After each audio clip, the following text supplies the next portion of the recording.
G4S, G4S, they're cashing in on our distress. The time has come to disinvest.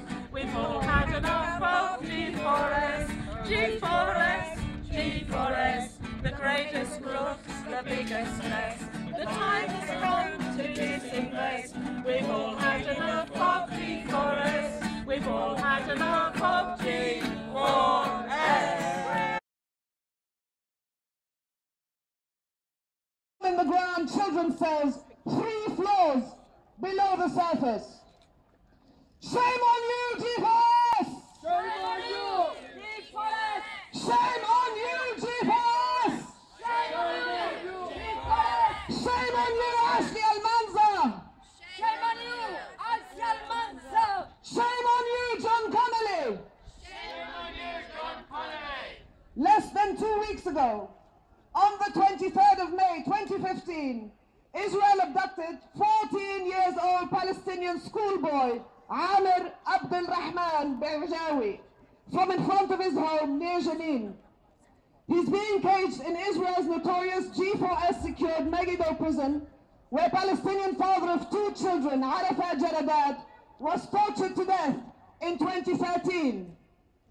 The soldiers targeted Amir during his exams. He was abducted before he could finish his final school exams, which means he has lost an entire academic year due to his arbitrary arrest.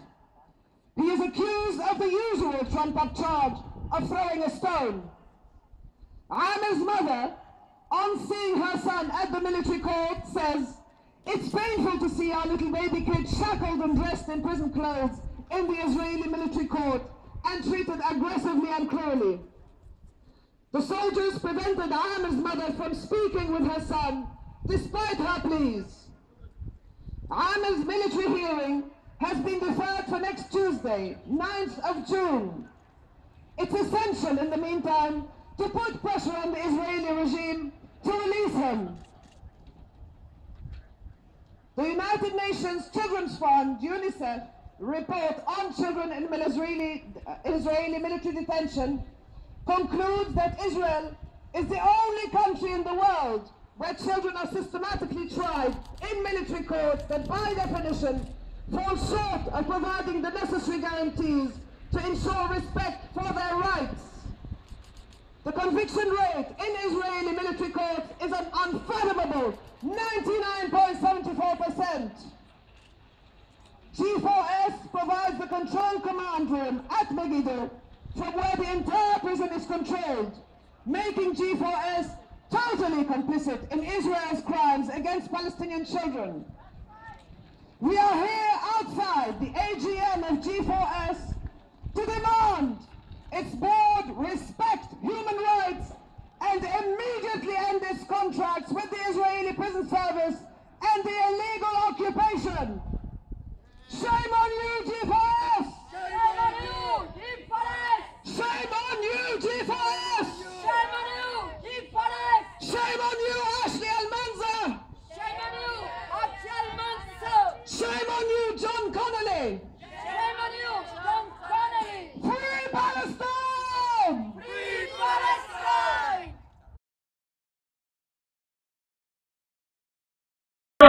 G4S, G4S, support the siege of Gaza. G4S, G4S, support the siege of Gaza. G4S, G4S, support the siege of Gaza. G4S, G4S, support the siege of Gaza. G4S, G4S, support the siege of Gaza. G4S, G4S, support the siege of Gaza. G4S, G4S, support the siege of Gaza.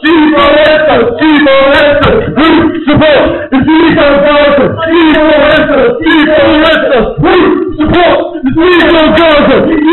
G4S, G4S, support the siege of Gaza.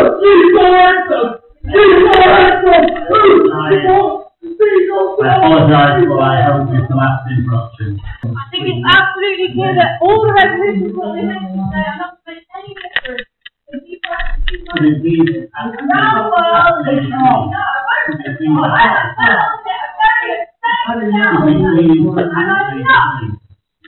Wherever there are vulnerable people in the world,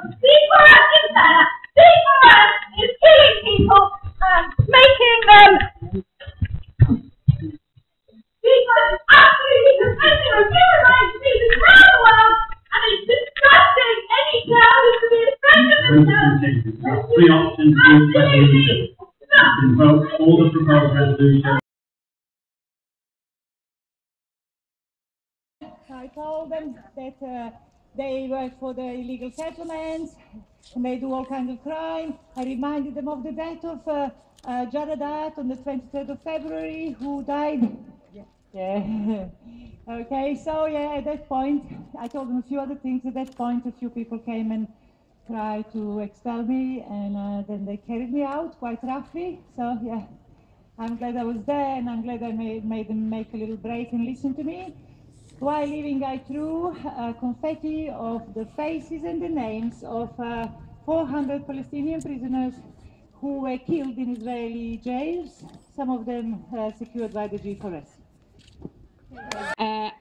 Ali Shamlawi, who is one of the 5 Harez boys, who is still in prison in Israel 2 years after being arrested, charged with 20 counts of attempted murder with no evidence whatsoever. Ali was 16 when he was taken from his home. There was a question asked about how G4S is responding, how they are analysing the effects upon their business, which the chair said, actually we're having some very positive effects on our business. I'm really glad that there are so many people in there today.